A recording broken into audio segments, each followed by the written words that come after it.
It's recording. Okay. So, hello everyone. How are you?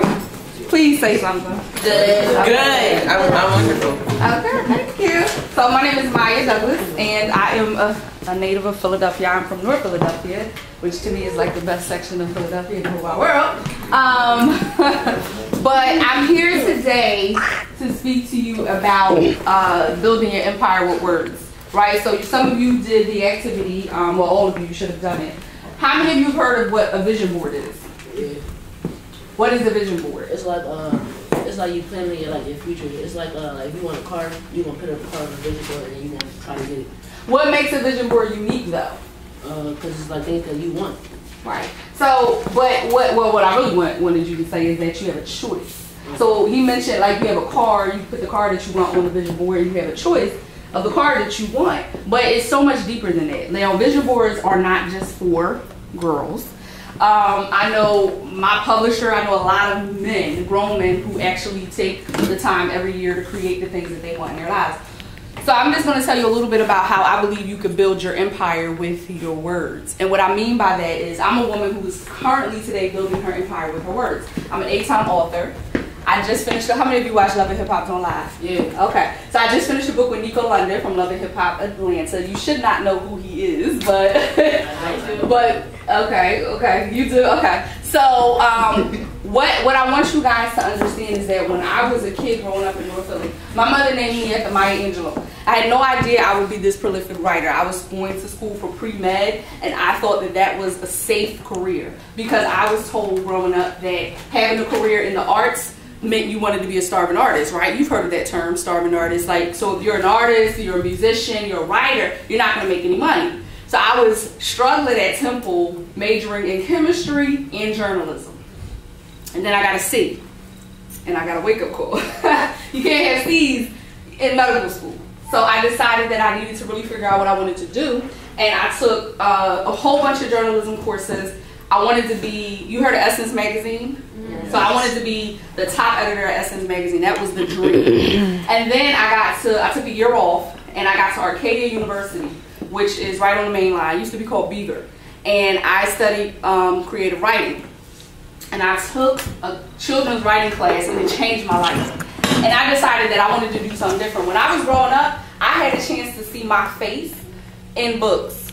I don't think you guys have that today. For example, I don't know if you remember Honey, I Love. That was like the best book of poetry I ever read. Honey, I Love. Every time I lost a copy, my mom would buy me another one.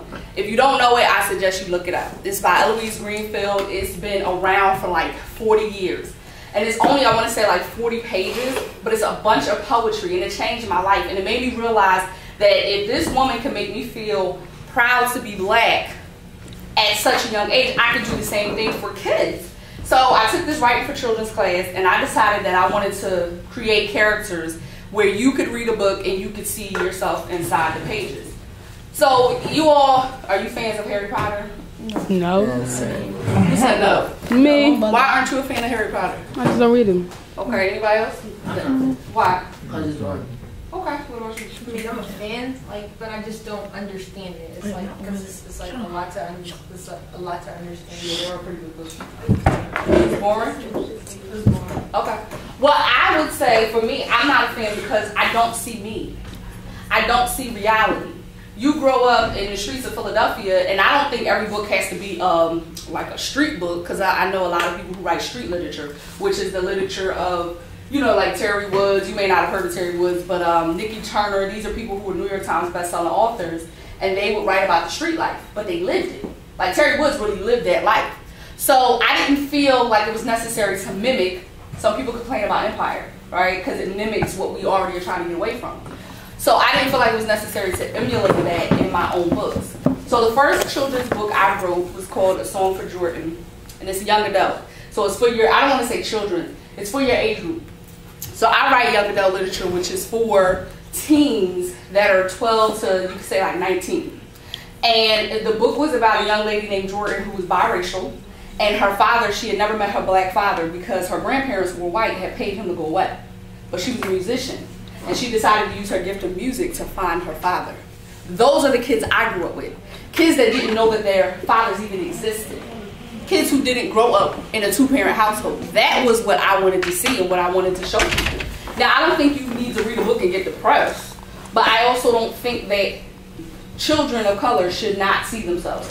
One of the things that my publisher taught me, which I already knew, is that we are so underrepresented in the shows, on the shows. So you guys know in Hollywood how they complain about there not being parts for black people, right? You've heard of that. Well, it's the same thing in literature. There are not a lot of black authors outside of the urban literature realm that are writing our stories. And because I was named after such an amazing writer, you all know who Maya Angelou is, right? So God rest her soul, right? So because I was named after someone so amazing, I decided that I had to do our name justice. And there was no way that I would write stuff where kids would be able to have to turn around and ask, well, why is it, always drugs and sex and crime in these types of books? And that's what I was getting.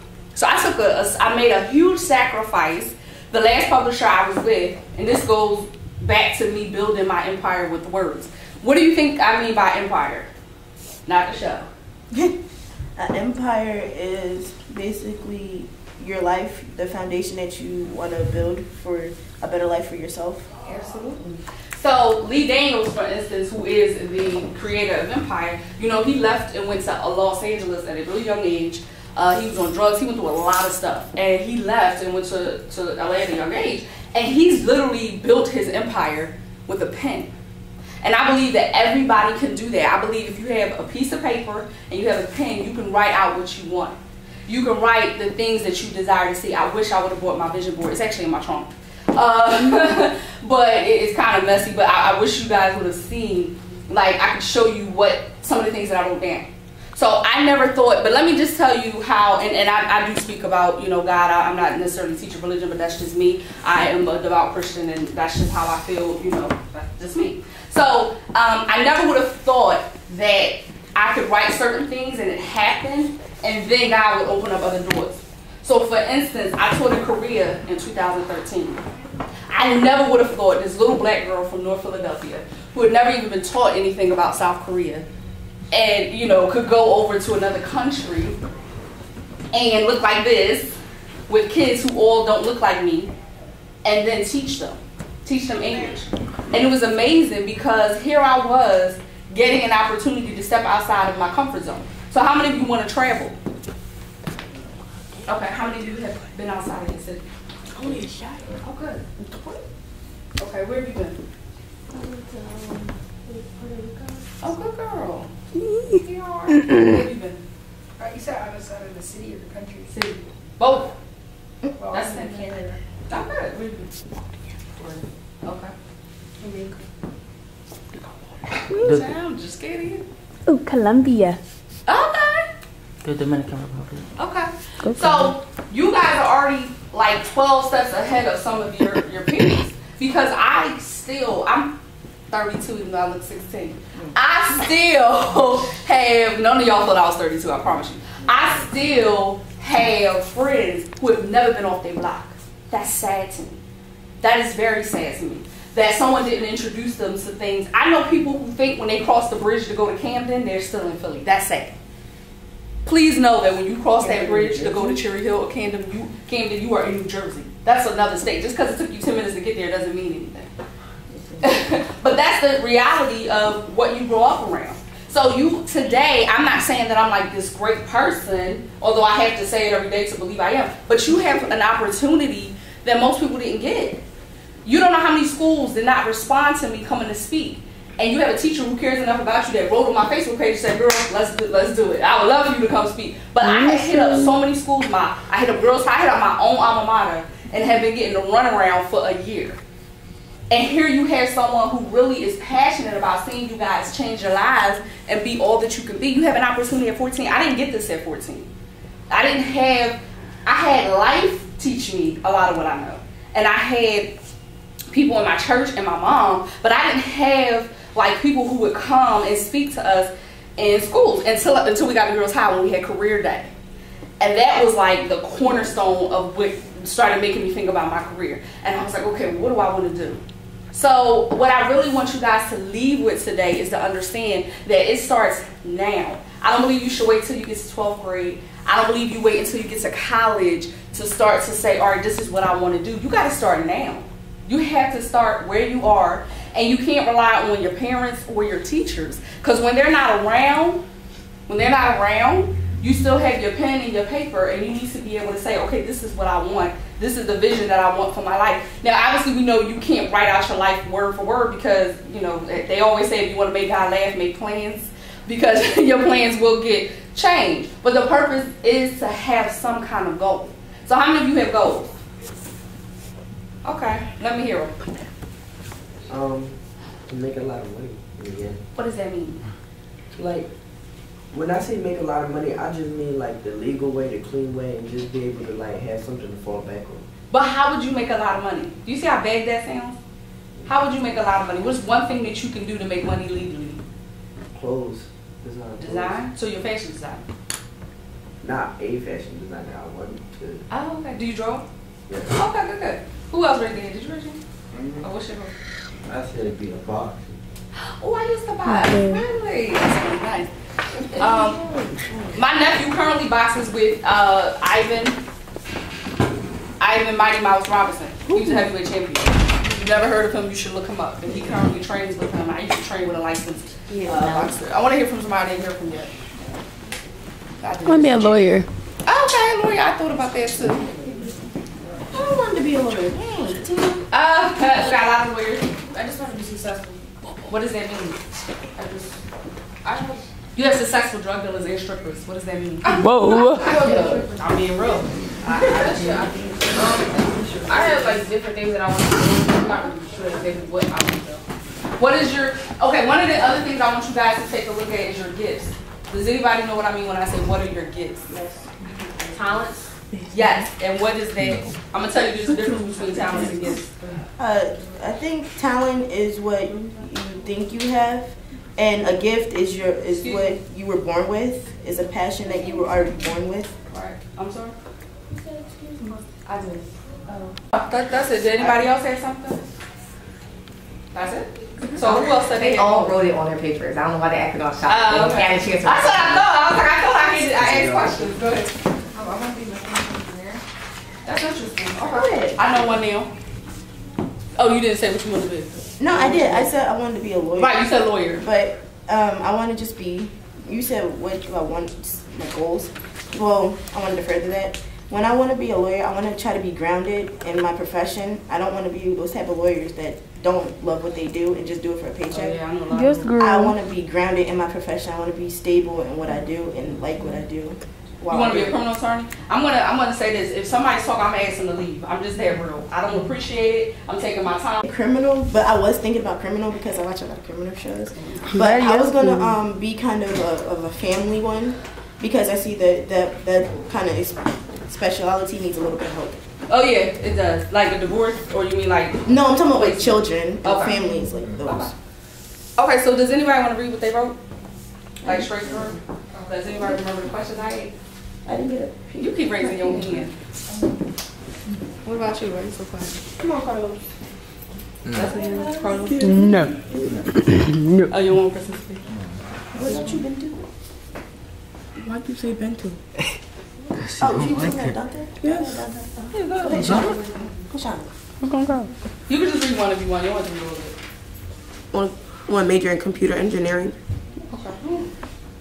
What was the second question I had? Did y'all write the questions or just the answers? Answers. Oh, it was all questions. Let me see.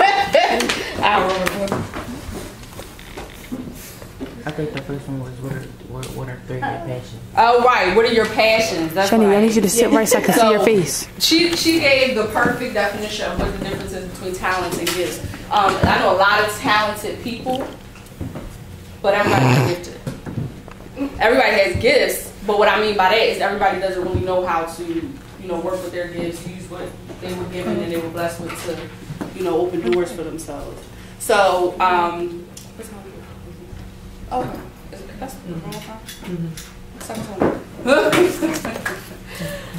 It's 9/18. It's 19. 18. Okay. All right. So, I I wanted to really get an idea of what you guys were thinking, what you were expecting from me when I came today, and I wanted to know, like, what questions you had. This is your chance to ask questions. This is your chance to really dig deep into my mind. I thought you was Miss Sue's sister. Miss who? Her sister. You know what's crazy? I don't know if you guys know Montreal. Yeah. But yeah, so Montreal mom does my hair, and she kept trying to tell me that there was this teacher at Montreal school that we looked alike, and I was like, who are you talking about? And then when she showed me on Facebook, I said, we went to Girls High together. I thought it was so crazy because I couldn't even think. So you think we look alike, or you just thought I was her sister? I thought it was your sister. Go ahead. You said what question that I had? Did you ever just want to give up on your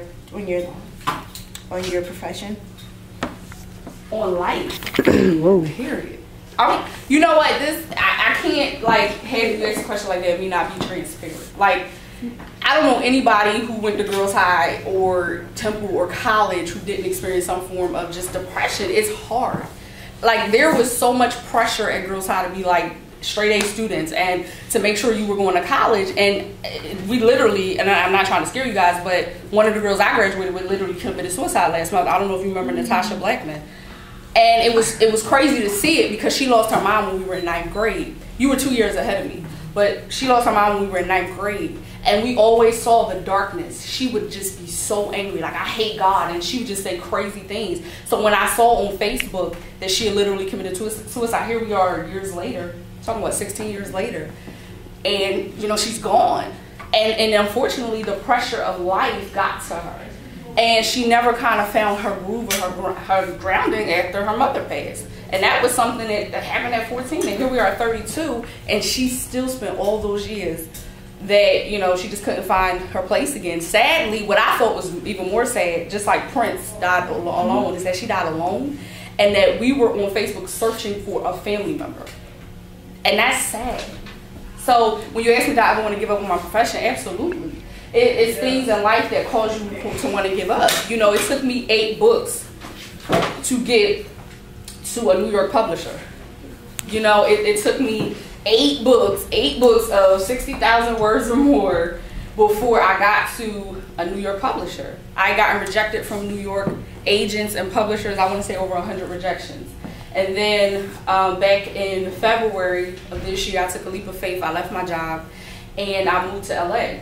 And 10 days after I get to LA, I get this inbox from this New York publisher, and he says, congratulations, I'm interested in publishing, you know, 2 of your unpublished works.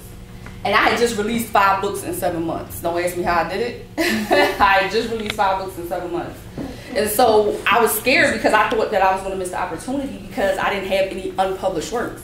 But then he was like, well, send me a synopsis. And I said, well, are you going to try to sell my book off of just the synopsis? Now I want to take you back to what I mean by writing your empire with words. Right before he sent me that email, I had written down on a page that I wanted to sell my next book series with just the synopsis. I had literally just wrote that down when I got to LA. My friend was out there for 2 years. I lived with her. And I said, you know what, I'm going to write down some things I want God to do while I'm out here. So I wrote down, I lied to you not, I will email it to you later so you can show them. I wrote it down. I want to sell my next series on just the synopsis. Do you know what a synopsis is? No. Okay. So basically the synopsis is a 1-page summary of the book. So you know when you turn to the back of the book, okay. That thing right there? No, that's not. Yeah. So that's the synopsis. So I was so over writing and not getting where I wanted to get that I said, look, I'm not writing another book. I'm selling this book series on a synopsis. And when he said that he would try to sell it off of this synopsis, it literally, it was like I felt like I had prayed and God answered. So that's an example of writing something down and it manifesting. Because then when I got back to Philly, Mother's Day weekend, I walked right into a funeral. So that was devastating. Walked right into a funeral. And it was Mother's Day weekend. So that didn't help. You know, here we are celebrating a funeral and then Mother's Day. And then I literally got an email from him Memorial Day, the week of Memorial Day. And he emailed me and said, he called and he said, I want to offer you a 3-book deal.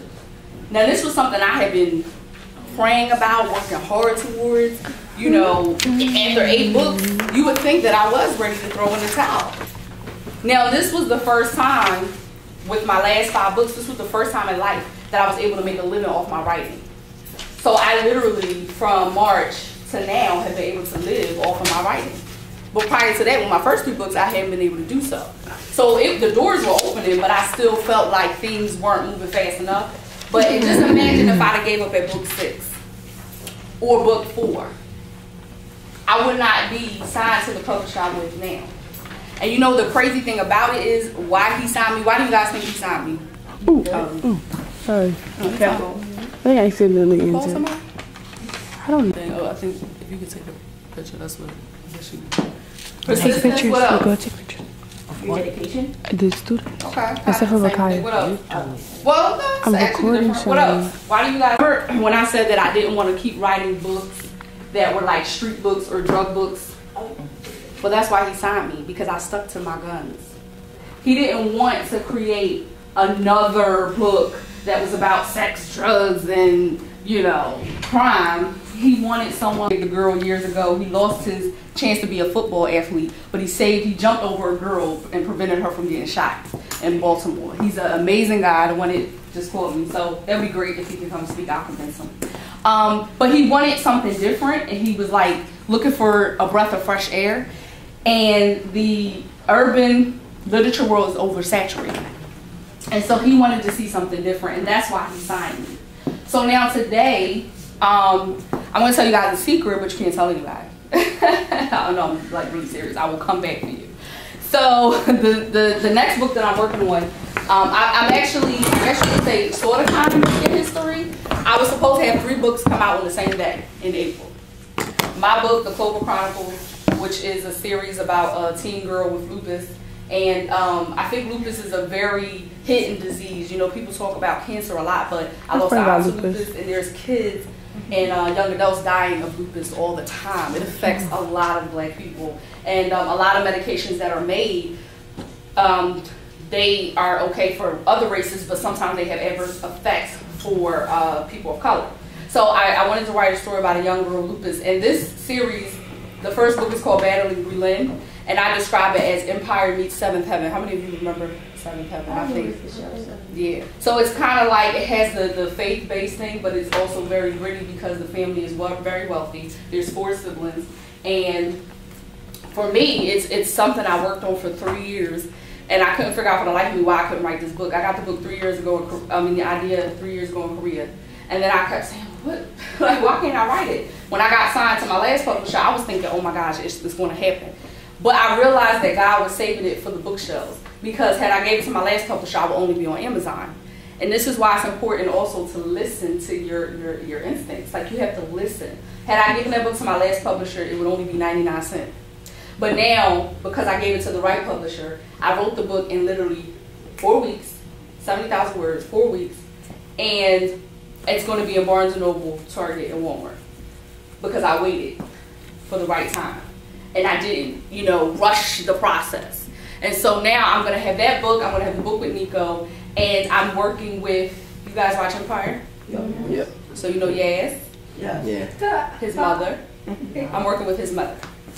And we're currently right now writing the book together. Now originally it was supposed to be the 3rd book that was going to come out in April. But it's not. We pushed it back because, you know, she still works. So this is what I do full time, but it's not what she does full time. So we pushed it back. And he is from West Philadelphia. They're from West Philadelphia. So that's something to really, this is how far you can go in life. You just don't know. I mean, I had no idea I'd be working with, you know, Daz's mom from Empire. I had no idea I'd be working with Nico from Love and Hip Hop Atlanta. Nico and I had an interview with a magazine yesterday. Like, I had no idea any of these things were going to happen because I was so afraid to write. I thought being a doctor was better and writing was me I wanted to be broke. And so now here I am about to drop 3 books possibly, but 2 for sure in the same day. All because I took my pen and my paper and I wrote out my dreams. And I said, okay, let's do this.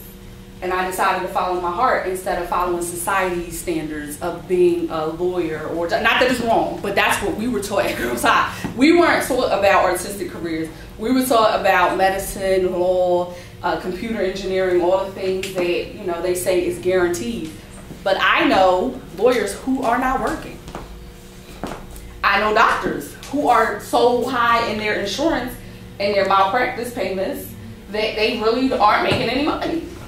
So that's why you have to follow your gifts.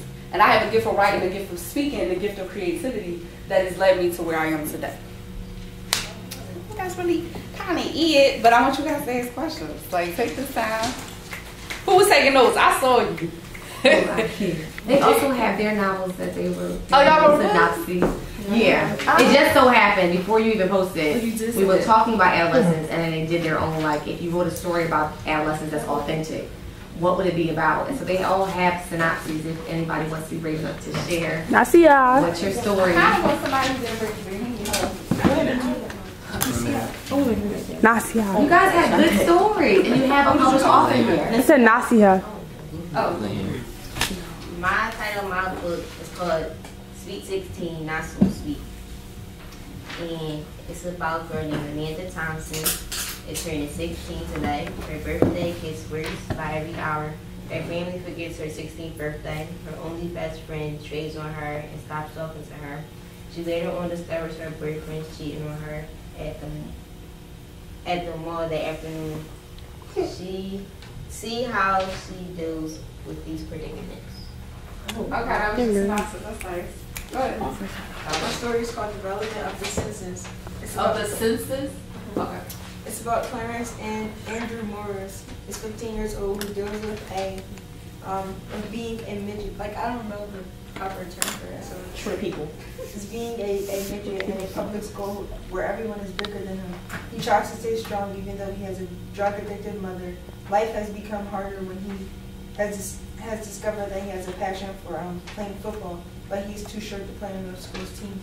Okay, go ahead. The title of my book was 01 Adolescence. Old one? 01 Adolescence. And it's a Charlie London Golfin is a young 15-year-old girl with two older brothers and a mother who drinks all her problems away. It's hard growing up in Toronto with a mix of stress and depression, peer pressure, and family problems. Charlie finds her dreams of being a model being pushed farther and farther away. Her mind and body is changing where she struck to stand. Oh, I like that. So how many of y'all was going to really write these books? I actually want to. You want to write yours? Believe me, I'm a buying book, okay, bro? I don't know. You said you don't know if you want to I write haven't thought about it. yours. You said what? I haven't thought about it. Oh, okay. So this was just this is where it was going to stop. It Just was an exercise, and I didn't know what to do with Oh, it. okay. And then you posted, and I was like, Right. maybe somebody would be sparked. Mine's is called The Lonely People. It said, wow, I never knew how they really felt about me. She's already holding the weight of the world on her shoulders, already bruised. Always a good girl, never did anything wrong. Lots of friends, but she still felt so alone when she got home. She's abused at home, still manages to keep her smile until one day she never comes home. Oh man, that's a good book. Who said? Well, you gotta read to find out. You gotta write the story for you to find out. Well, why did you guys write these kind of synopses? What was it that pulled you to write that kind of story? I was reading that book. Well, Watch the we talk movie. about adolescence, and I figured like this is some stuff that the children are exposed to. So I decided to write it. I agree. I agree. Yeah, I know for Kaya, I wrote this, I would sit my own TV all the time. Go through this. Your name's Kaya?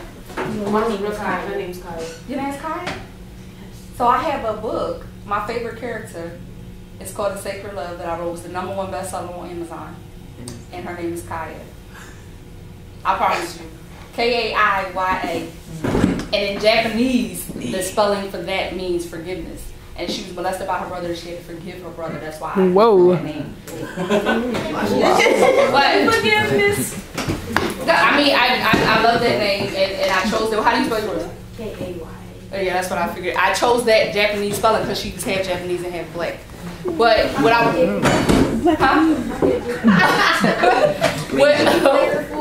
wanted to say is that you guys are writing stories, but you don't realize that you're writing, like you said, you're writing things that you guys go through. That's what's missing from Barnes & Noble, okay? That is what's missing from bookshelves. This is why I don't particularly care for series that are very, fantasy is the #1 selling genre.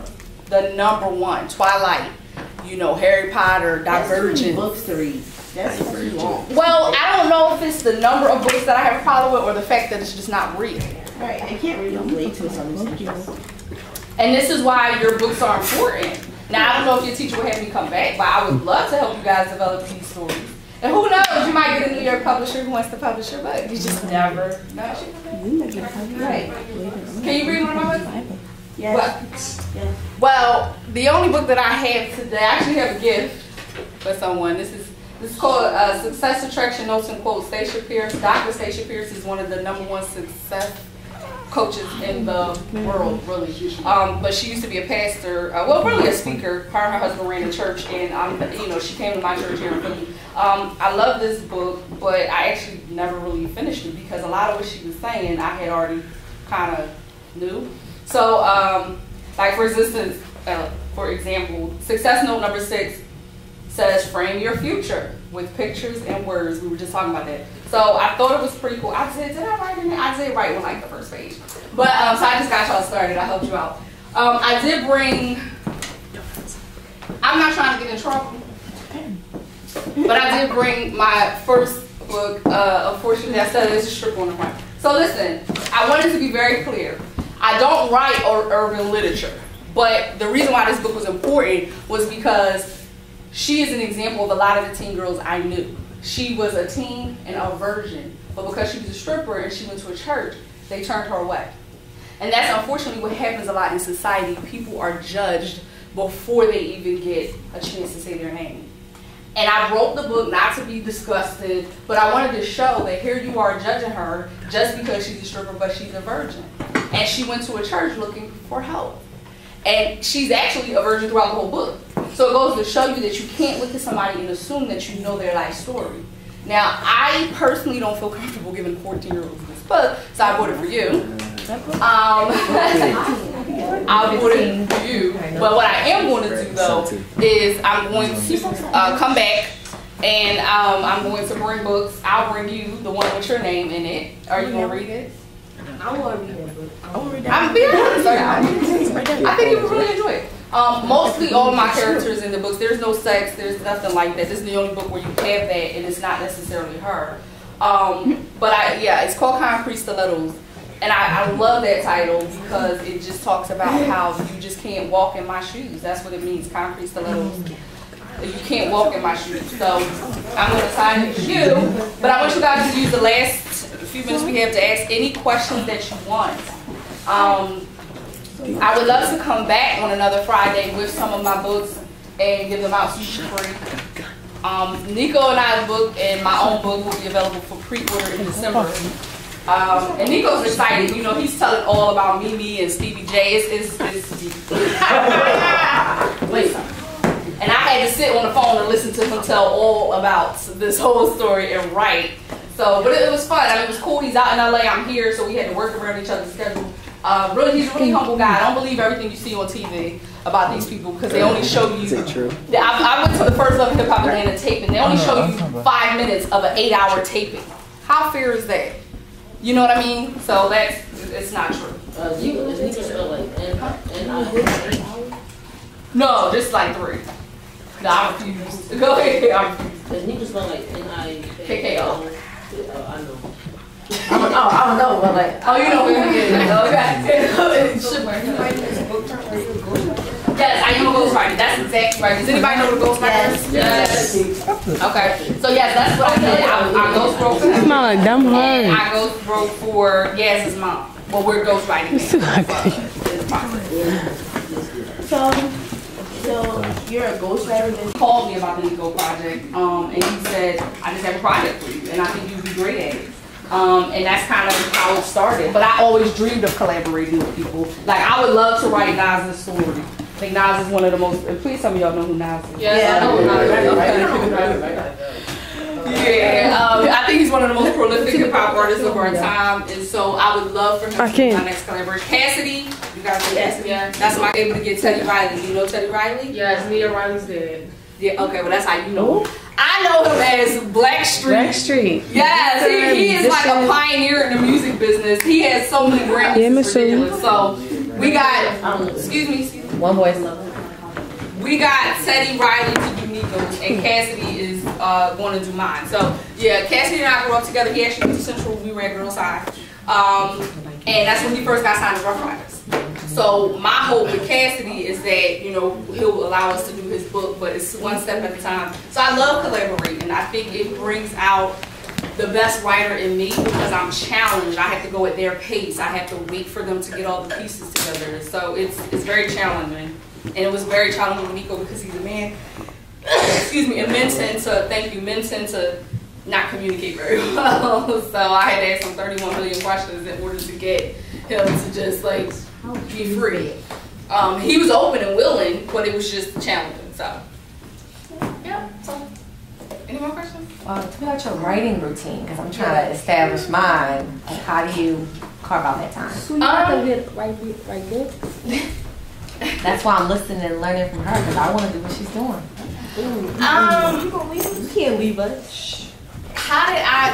My routine as a full-time writer is easier. Now, when I wasn't full-time, I was working overnight downtown. Have you been to the Constitution Center or heard of it? Yeah. So I was working overnight downtown as a lead security officer. I had a nail polish line. I designed my own nail polish. I was hand making it. I had the books, and I was in the MBA. And I was in the MBA class, so I was doing a lot. But I would find time at night. That's why I like working overnight, because I can keep my laptop open and I can do some writing. So my biggest piece of advice to people who want to write and they work full time and you have children, I tell them you have to wake up early. You have to be able and willing to say, I'm going to wake up at 4 o'clock in the morning to write a book. I also write screenplays and TV shows, and so, you know, there are writers who do this full time. So you have to remember you're going up against people who do this all day, every day. So you can't take a day off. Like yesterday, I wrote 4,000 words to the next book in the Clover Chronicles series. I'm used to writing about 5,000 words a day, but I find the time to do it. And even when I was working in the day, when I was at Temple, I wasn't writing. When I was at Arcadia, I was writing, and I just had to make the time. And my thing was 10 minutes, 15 minutes, 20 minutes. Every minute counts. Every minute counts. You might have a day you want to get 500 words done, but at least you're getting it done. So. How do you know your gifts? How did I know my gifts? Yeah. I asked God. I prayed about it. But I also remember being a kid. A lot of these shows y'all won't remember. I feel so bad for y'all because y'all music sucks and y'all TV sucks. Their music don't suck. I really like. Our music is lit. I know some old. Well, other than Beyonce, y'all music. Rihanna too. Lil Uzi. Yeah, she's a little too raunchy for me, and I'm grown, and she makes me cringe. But and I'm grown. Some of the male artists I can get with. Obviously, you know, I like Meek and the people that, you know, are from Philly, but it's just a little challenging. I was watching Family Matters. See, yeah, we grew up on good. We had TGI Friday. I like Good Times. And Joe, you taking it way back. And I would rush in the house every Friday at 8 o'clock to watch Family Matters, Boy Meets World, hanging with Mr. Cooper. I like Boy Meets World. That's my show. So right now, have y'all seen the new Boy Meets World? And Girl Meets World. And Different World. I watched that. That's so great. Yeah, that's what You hype? But the thing is, I remember when the show would go off, to answer your question, when the show would go off, I would pay attention to the names at the end of the screen. Who wrote it? Who produced it? And I would see my name at the end of the screen. That's when I knew that God was trying to tell me. No, I'm saying that's what I would envision it. Oh. So I felt like God was trying to tell me, that's what you're going to do. You're going to be writing TV, film, and books. So that's when it first started hitting me. I was 5 years old and I tried to write my first book. And I remember asking this girl named Lakeisha Diggs. She was the greatest artist in my class. And I asked her would she draw the pictures for a quarter apiece, and she said no. Yeah. But I still wanted to write that book. So I was 5, and that's when it first hit me that I had a gift for writing. And then when I asked God, you know, how do I cultivate it? How do I hone my craft? How does a rapper hone their craft? They keep practicing. They keep practicing. Where do they go? Rap battles. And where else? The street. They go to poetry slams sometimes. No, I got it. A rapper's home is in the studio, right? So that's what I had to do. I had to do the same exact thing. I created my own art haven. So that's how I found my first gift. My gift was speaking. I remember being young and like pretending that I was in front of like an audience, and I would just speak. And I would just like practice my speaking. I still do it to this day. Like that's how you get better. You have to practice. as if there's nobody in front of you, because you may not have an audience of 4,000 people. Like, I appreciate the smaller audiences because we get to be intimate. There are some people who wouldn't come here because they feel like it's not enough people and it's not money. But I look at it like I get to touch a life, speak life. So that's how I discovered my gift of writing. Anybody? I know y'all got 15 minutes. Yeah, myself. You don't have no questions, Kai?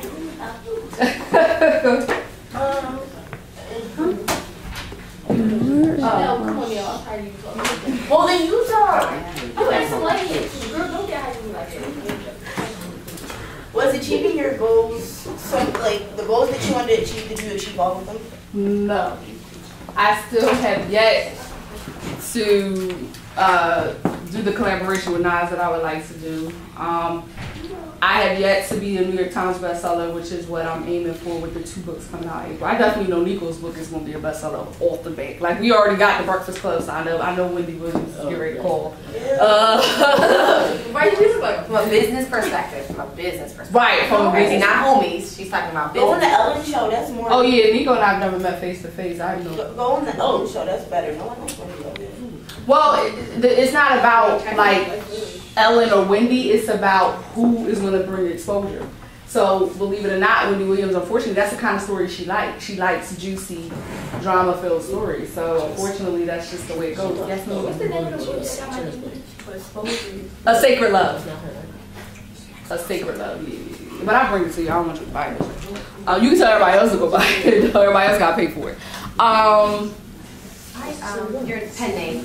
My pen name is Mya Kays. So How'd you land on it? you remember Candace Williams from my grade? So I was walking through the halls one day, and my middle name is Khadija, and my Candace felt like my name was too short.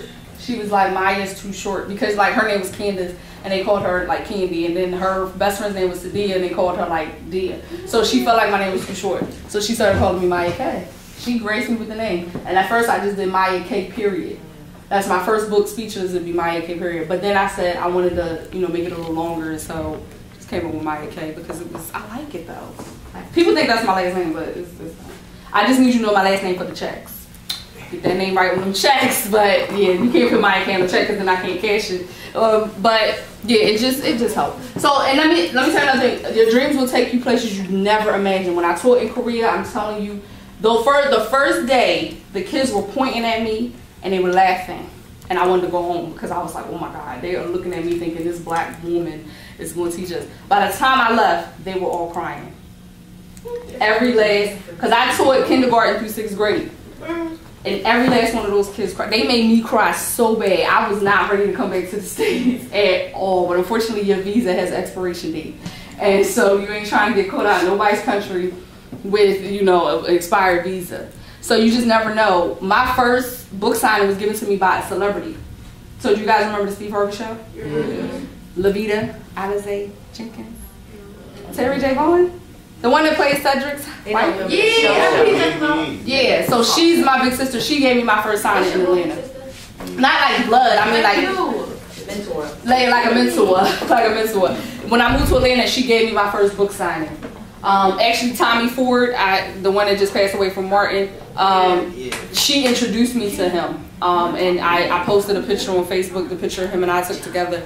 That was very devastating for me. I want to say I cried all night. I had no idea he was even like in the hospital, so it bothered me immensely. So because of her, my relationship with her, she gave me my first book review, my first book signing. But because of that relationship, I took a leap of faith. I didn't know what was going to happen in Atlanta. I went down there to test the film industry because Atlanta is like Hollywood is moving to Atlanta. It's a lot of black Hollywood down there, and I didn't want to go to the West Coast yet. So because of that, like to this day, her and I are friends. We talk. There's people that I know who've worked with Tyler Perry, who've been, on his shows, and that's just what you have to do. You have to take, sometimes you have to take a leap of faith, and you can't tell everybody your dreams. You cannot tell everybody. Nobody knew that I was growing up with that I was writing a book. Nobody. They all thought I was going to be a doctor. And I'm glad I didn't tell them because I didn't want to hear them say, you're not going to make it as a writer. Sometimes you got to keep it to yourself because everybody won't understand your dreams. Okay. Oh, y'all do this? We have a little reception. You can grab a donut. Oh, thank you. And a sip of juice. And then we'll get some photos. And done.